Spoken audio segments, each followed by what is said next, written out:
முனைகள் ஒன்றே ஒன்று தள்ளும், ஒவ்வாத முனைகள் கவரும் தானே. இது கவருது தானே, ஏன்னா இது வடமுனைவு தென்முனைவு. இது வந்து தள்ளும், ஒவ்வாத முனைவு தள்ளும். சரியா? இதை காந்தத்தூளில் கொண்டு போனால் எங்களுக்கு விளங்கும் என்ன மாதிரின்னு பாருங்க. இது ரெண்டு என்னத்தை கொண்டு போகிறேன், ஒத்த முனைவு தான் கொண்டு போகிறேன். ஒத்த முனைவு தள்ளும், இடையில இடைவெளி வந்திருக்கு பாருங்க. அதை பாருங்களே தம்பி, இந்த பக்கம் உள்ள காந்தத்தை எப்படி பார்ப்போம். ரைட், அப்படியே வச்சுக்க.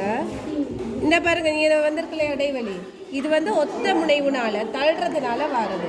இப்போ பாருங்க, ஒவ்வாத முனைவை கொண்டு வரேன், என்ன நடக்குதுன்னு திருப்ப போகிறேன்.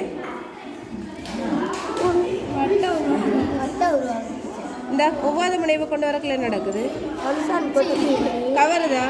இந்த கவருது, இது கவருது. ஒத்த முனைவு என்ன செய்யுது, தள்ளுது. ஒவ்வாத முனைவு கவருது. விளங்குதா? அந்த இரும்பு தூள் மாறுறது, இரும்பு தூள் மாறுறது விளங்குதா? இந்த கவருது தள்ளுது, கவருது தள்ளுது, கவருது. சரியா?